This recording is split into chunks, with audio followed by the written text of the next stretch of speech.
Allez, comme promis, on va traiter du crash de Verstappen et d'Hamilton, et puis du dépassement de Leclerc et d'Hamilton.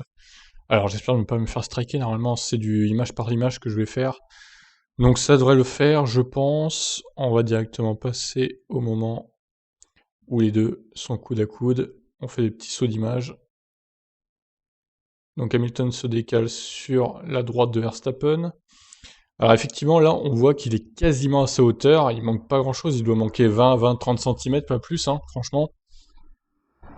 Là, alors, il resserre un peu la trajectoire vers l'intérieur, comme s'il n'était pas là, en fait, Hamilton, Verstappen.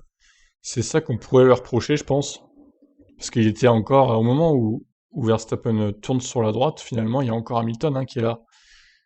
Et bon, Hamilton, bon, ce qui lui a été reproché, c'est de ne pas avoir pris assez bien la corde. Et du coup, d'avoir un peu sous-viré. Et d'avoir touché Verstappen à ce moment-là, évidemment. Et c'est le drame total. Donc Verstappen qui termine dans le décor, sa roue arrière qui s'arrache, évidemment, au moment du choc. Quant à la Mercedes, elle n'a rien eu. Ce qui est quand même incroyable, la solidité de cette voiture, quoi. Allez, on se retrouve avec une caméra embarquée de Verstappen à l'arrière. Hamilton qui se décale. Bon, c'est pas la meilleure caméra, du coup. Je vous la montre quand même. Et ça touche, donc.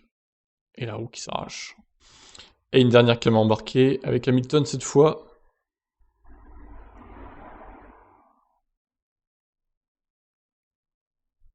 Là, on voit vraiment qu'il est. Franchement, c'est à ce moment-là qu'il est plus proche.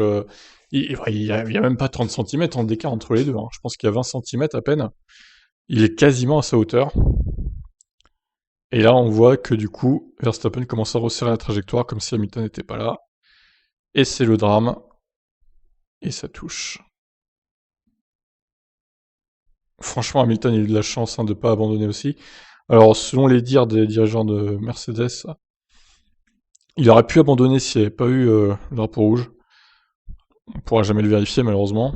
Enfin, ou heureusement pour lui, des coups. Alors, on va maintenant voir le dépassement d'Hamilton et Leclerc pour comparer.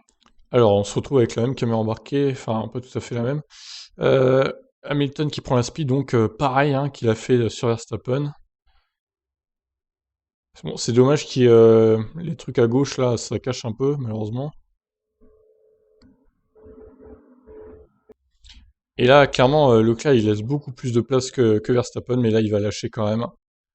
Et il part au large. Hein. Bon, il pouvait partir au large, hein, il n'y avait pas de gravier à cet endroit-là. Donc clairement, ça le pénalise pas énormément finalement. Ça lui salit un peu ses pneus, c'est sûr, mais c'est pas non plus une catastrophe totale d'aller au large, je pense. Et une dernière caméra embarquée avant de se quitter, avec l'arrière de Leclerc. Bon, dépassement qui...